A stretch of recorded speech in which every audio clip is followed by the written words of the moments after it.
On est sur notre série des exercices corrigés en langage C dans le chapitre tableau. L'exercice qu'elle nous dit quoi? Soit une matrice binaire composée de 0 et ou 1. Écrire un programme qui permet de remplir la matrice binaire de grand N lignes et M colonnes. Puis détermine et affiche le numéro de la colonne contenant le plus de 0, le numéro de la ligne contenant le plus de 1, le pourcentage de 0 dans le tableau, le pourcentage de 1 dans le tableau. Utilisation de la fonction rand pour générer sûrement un nombre de la matrice binaire sans que l'utilisateur ne remplisse ça. Quand on va compiler le programme, l'utilisateur va saisir des données, le programme va traiter ça et va faire ressortir des résultats. Passons à CodeBlocks. On est sur CodeBlocks là, on va tout d'abord inclure notre bibliothèque qui contient les instructions de base. Elle se nomme stdio.h. Ça, c'est la structure de tous les programmes en langage C. Maintenant, on va inclure deux bibliothèques qui vont nous servir à utiliser quelques trucs. stdlib.h, c'est pour les calculs en mathématiques. Et time.h, c'est pour la fonction rand, pour générer les nombres aléatoires. On déclare maintenant une constante, plutôt deux constantes, grand N et grand M. Define grand N et de taille 5. La constante grand M de taille 6. Ça, c'est pour le nombre de lignes, ça, c'est pour le nombre de colonnes. On va maintenant déclarer nos variables. Nous avons là donc la matrice des tailles grand N et grand M, comme ça qu'on spécifie ça. De type int, c'est normal, c'est des chiffres. Maintenant, on a d'autres variables, ligne plus de 1, initialisé à 0, de type int, et nous avons colonne plus de 0. Tout ça, c'est pour compter ça. Et maximum 1 de la ligne initialisée à 0, et maximum 0 de la colonne initialisée à 0, et le total de 0 initialisé à 0, et le total de 1 initialisé à 0. Là, on a initialisé le générateur de nombres aléatoires, srand time nul. Ça sert à chaque fois qu'on compile le programme, les chiffres aléatoires qui seront générés seront différents de ceux passés. Parce que si vous n'ajoutez pas ça, vous allez voir que quand vous allez générer les nombres aléatoirement et que vous allez recompiler, ce seront les mêmes qui vont tourner en boucle. Et dès que vous allez arrêter l'ordi, ça va changer. Et rallumer ça. Maintenant, on va remplir la matrice binaire. Binaire pourquoi? Parce qu'elle est remplie seulement de 1 et de 0. On va permettre le remplissage de la matrice. On va déclarer une boucle, deux boucles for.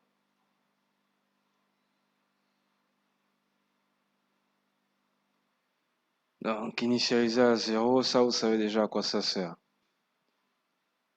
Là, nous avons donc matrice E, J égale à rand.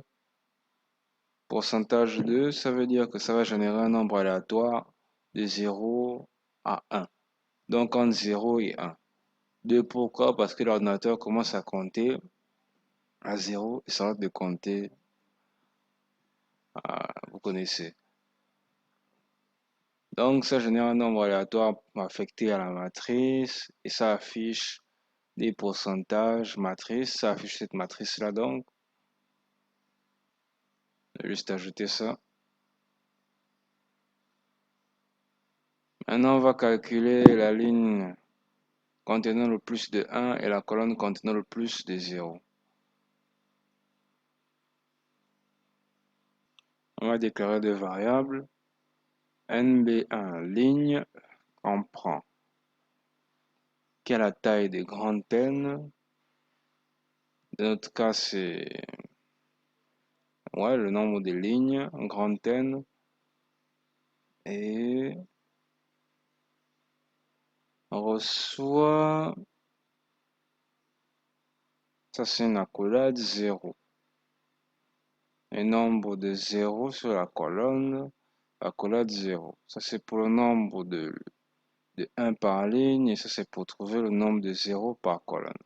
Vous allez comprendre pourquoi il y a des accolades après. Maintenant, on va déclarer la boucle for. Elle est initialisée à 0. Elle s'arrête de compter quand c'est inférieur à grand N. Puis la boucle for initialisée à bon, c'est G initialisé à 0, s'arrête de compter quand c'est inférieur à grand M. Ce sera pour donc maintenant, on va lâcher notre condition. Si dans la matrice, donc ça défile dans la matrice.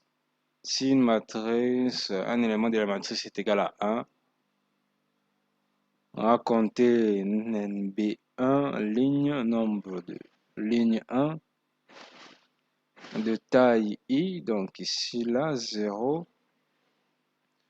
On va incrémenter ça, donc on va ajouter une ligne à ça. Et le total des 1, on va compter aussi ça. Pour compter le nombre de matrices, le nombre de fois qu'il y a 1 dans la matrice.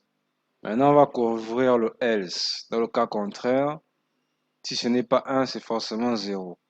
Donc, on comptera le nombre de colonnes 0, NB 0 colonnes et le total de fois qu'on voit 0.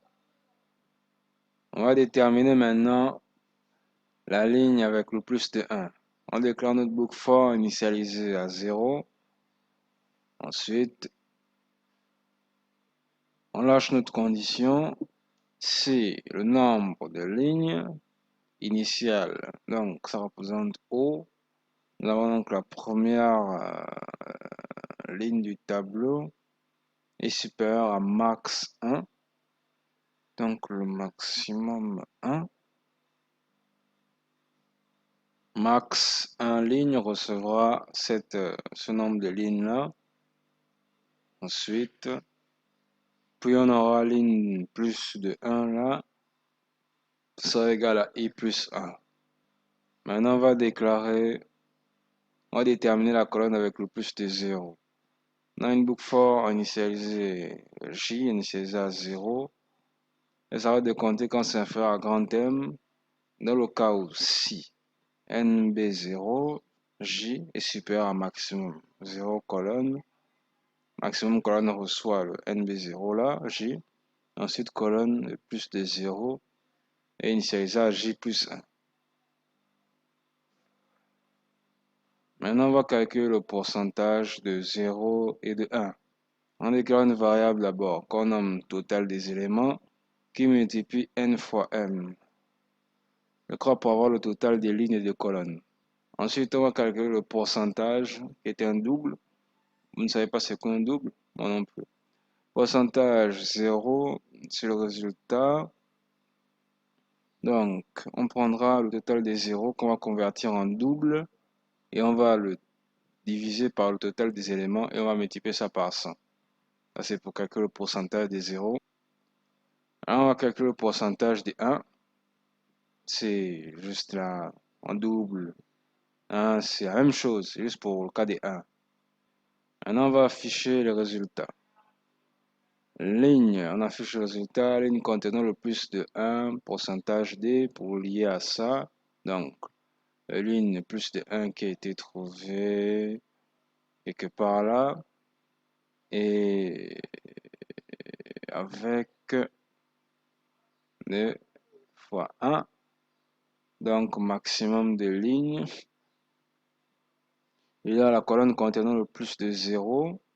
Voilà, la colonne pourcentage D, il y a la colonne de plus de 0 et maximum 0 colonne avec tac tac 0, le nombre de fois des 0. Le pourcentage des 0 dans la matrice, pourcentage de 0 qu'on a calculé là, pourcentage de 1 dans la matrice, pourcentage de 1. Maintenant, vous pourrez compiler ça chez vous. Si vous avez aimé la vidéo, vous pouvez liker, lâcher un commentaire ou partager la vidéo. Et n'oubliez pas, n'oubliez jamais ça, Dieu récompense les audacieux.